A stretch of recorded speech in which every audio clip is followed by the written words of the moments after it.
Miroslav Zhencha for his briefing. We also listened with deep empathy to Mr. David's statement and sincerely hope for the safe and swift reunification of his family and all others still held in captivity.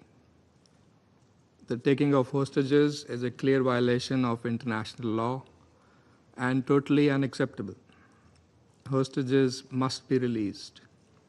Among other things, this was a clear demand in the draft resolution of the Security Council presented by the E10, including Pakistan in June. At the same time, let us be clear on the gravity of the overall situation on the ground. And it is not just we here in the Security Council or the wider membership in the General Assembly who are watching and who are worried. The entire world is watching in disbelief. Civilians have suffered the brunt of Israel's war on Gaza. Nothing can justify the indiscriminate killings, the starvation of an entire population, the collective punishment of a besieged people.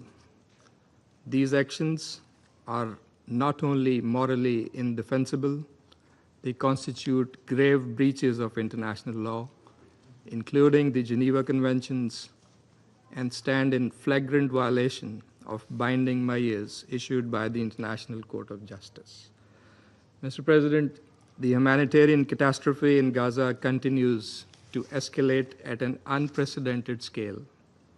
According to UN human rights experts, Israel's widespread and systemic abuse of Palestinians in detention and arbitrary arrest practices over decades, coupled with the absence of any restraints by the Israeli state since 7 October 2023, paint a shocking picture enabled by absolute impunity.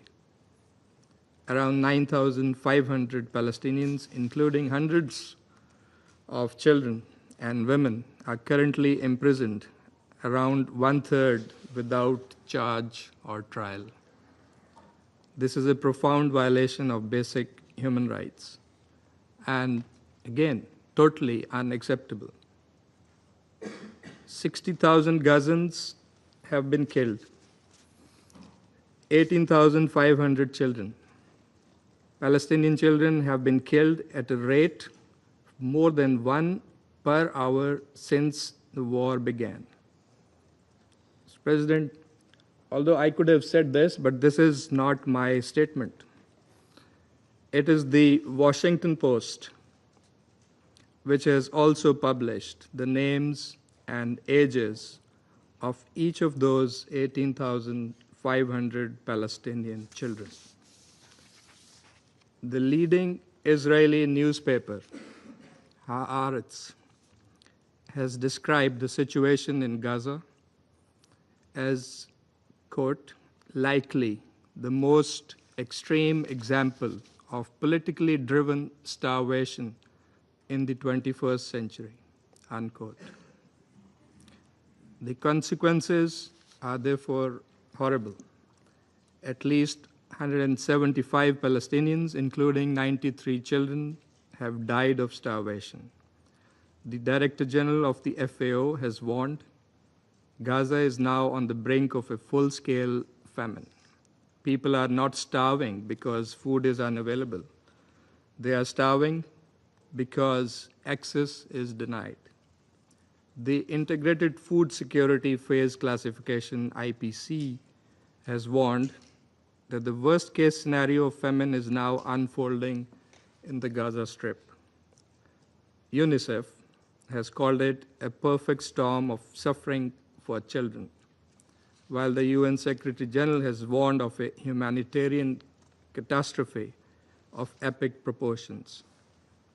The World Food Programme put it starkly, quote, "This is a disaster unfolding in front of our eyes, in front of our television screens." Mr. President, even the delivery of humanitarian aid has become deadly. Over 1,200 aid-related killings have been documented since May. Palestinians are routinely forced to choose between two deadly options: risking death by starvation or risking death by gunfire to reach food aid site. And this is what the New York Times is saying, Mr. President. This war on civilians must end. We call for an immediate, unconditional, and permanent ceasefire, full Israeli withdrawal, the release of hostages, and unimpeded humanitarian access.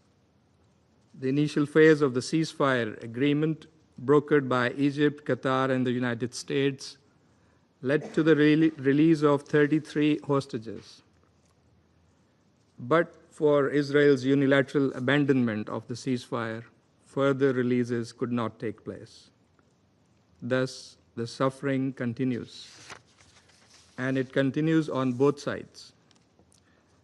We further call for the full implementation of Security Council Resolution 2735, which presents a viable, actionable roadmap to end hostilities and deliver desperately needed aid. Mr. President, in the interest of peace, for that is the core responsibility of this Council, we must keep in mind the historical perspective of the Arab-Israeli conflict. We must not lose sight of the root cause of this ongoing tragedy, and that is Israel's prolonged illegal occupation of the Palestinian territory. As long as this occupation endures, peace will remain elusive. Lasting peace demands a credible political horizon, one grounded in international law, leading to the realization of a sovereign, viable, and contiguous Palestinian state based on the pre-1967 borders, with Al-Quds al-Sharif as its capital. The recent high-level conference on the peaceful settlement of the Palestinian question and the implementation of the two-state solution was a timely initiative. It must be followed up by concrete and coordinated international action to finally achieve the long-coveted peace and stability in the Middle East. Mr. President, human rights are universal and indivisible. Human rights cannot be partitioned, and justice must never be selective. The imperative, legal, political, and moral, is crystal clear. We must act now to end Israel's brutal and illegal war and the unconscionable suffering of the people. Humanity and dignity of peoples, civilians on both sides, demand nothing less. I thank you. Agradezco. I thank the representative of Pakistan for the statement, and I now give the floor to the representative of the Russian Federation. Спасибо, господин. Thank you, Mr. President.